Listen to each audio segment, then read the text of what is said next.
The White House monitoring things in California. Here's the tweet from the West Wing a bit earlier. Quote, I've been fully briefed on the terrible shooting in California. Law enforcement and first responders, together with the FBI, are on scene. 13 people this time have been reported dead. Likewise, the shooter is dead, along with the first police officer to enter the bar. Great bravery shown by police. California Highway Patrol was on scene within 3 minutes, with first officer to enter, shot numerous times.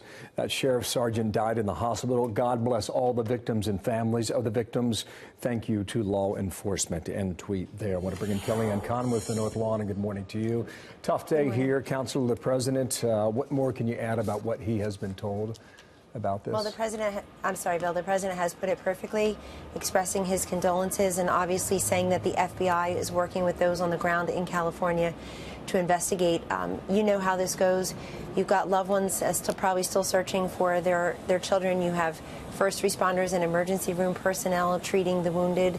And this investigation will continue. And I know the president will stand behind law enforcement, federally, state, and local, as they continue their work. We won't interfere. We will completely support their work. And we certainly know that 12 or so families wake up this morning to tremendous loss, and we grieve with them. Yeah. Is there anything planned at the White House that would put him on camera to address it even more, Kellyanne? I don't have that statement. Obviously, on today's public schedule for the president, he and the First Lady will be going to the United States Supreme Court for the investiture of Justice Brett Kavanaugh. That is the first thing that he will be doing publicly, so he may or may not make a comment. I'll leave that to the president. I think that's in 20 minutes, so we'll follow the movements there. Tender subject here in California, but there's a lot going on in Washington as well. That was a rough moment during that briefing yesterday with Jim Acosta from CNN. Where's this thing with CNN headed, Kellyanne? But it was a rough moment for the young aide as well, who's just doing her job to get the microphone back after the president had entertained a question or so from the CNN reporter and was moving on to the next reporter. The reporter from NBC was already standing, getting ready to ask his question. And she was just doing her job, which is to reclaim the microphone that belongs to the federal government and hand it to the next reporter. Obviously, I don't think anybody should have, any young woman particularly, should have somebody swiping away at them and grabbing the microphone back. That's very unfortunate. I've talked to that young woman. She's very brave and just doing her job. But I think overall, for any outlet to say this president and this White House don't respect the First Amendment, and then privately to tell us again and again we are the most accessible, transparent, open administration, always this president has been giving so much press availability, whether he's on the South Lawn, whether he's doing a 90-minute press conference yesterday, 81 minutes up at UNGA last month.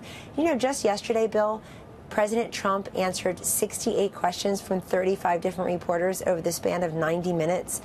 That's pro-press. That's transparent. That's accountability. At his first press conference, after he lost double the number, after President Obama lost double the number of the House seats and took his, quote, shellacking, to use his word, he faced the press, but he took 22 questions from 10 reporters, 68 questions from 35 reporters for President Trump yesterday. Yeah. Listen, I'm not here to pick a fight today, especially in light of what's happening in California, but White House Correspondents Association put out a statement. I want our viewers to hear it now. The White House Correspondents Association strongly objects to the Trump administration's decision to use U.S. Secret Service security credentials as a tool to punish a reporter with whom it has a difficult relationship. Revoking access to the White House complex is a reaction out of line to the purported offense and is unacceptable. You know, you pulled his past last night. What does that ultimately accomplish? Look, there are journalists here at the White House and the White House Press Corps who every single day try to do their job by getting the story. Others try to get the president. They shall remain nameless right now. I think that some people like to grandstand and be part of the story. There's no question about that. We hear that from other journalists. Maybe they're not going to come forward and say that, but they say that. They think that some people, again, not naming any, why would I, make everybody look a little bit less authoritative and less biased on some days. And so that is a decision that was made, and it is, I would not expect the White House Press Association to say anything differently. But again, you have to go back to everything the president said yesterday. The president also said that his press secretary, his administration, constantly being berated by members of the press. And I'm one of the most pro-press people here. I'm on TV daily, including on other networks, not just Fox. Here's the question. There's a national tone that's running red hot right now. How do you counsel the president to try and bring that tone down? Well, the president said days ago that he would like to have a softer tone, but that he's had no choice, because he has to defend himself. He has to defend his agenda. He has to defend members of his administration, members of his family. You want to talk about a red-hot tone? What about the woman who lost in 2016, who can't seem to get over it, saying that we can't be civil to people of the opposite party? What about Maxine Waters saying, you see members of the cabinet get up in their faces? Now she's set to be a chairman of an important committee. Jerry Nadler just yesterday on a train ride down from New York to Washington was caught by a reporter saying that he's going to work to impeach President Trump and impeach Justice Kavanaugh. You want to talk about red-hot tone and substance? Let's see there it is. Democrats it's dangerous. Yeah, I've been physically touched by people. I've been yelled at. My kids have been threatened. Tucker Carlson, your colleague, had a mob show up at his house last night. His wife was hiding in a pantry. Let's talk about red-hot rhetoric. I'll stand here all day long in my 4-inch heels and talk about it if you want to. But I will not let it be cast as one-sided and the president's fault. Kellyanne, when was the decision, and just one more topic here in the short time I have left, when was the decision to fire Jeff Sessions? When was that decision made? Well, the president obviously asked for his resignation yesterday. He tendered it.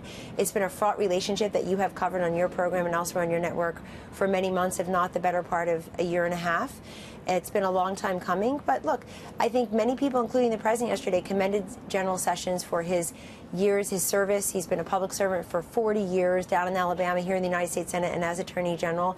But I think it's very commendable and notable that the president is auguring for a continuum by having the chief of staff to the attorney general, who's been there for over a year on the job, be the acting attorney general, quote, until a permanent replacement can be nominated, and keeping in his job the deputy attorney general, Mr. Rosenstein.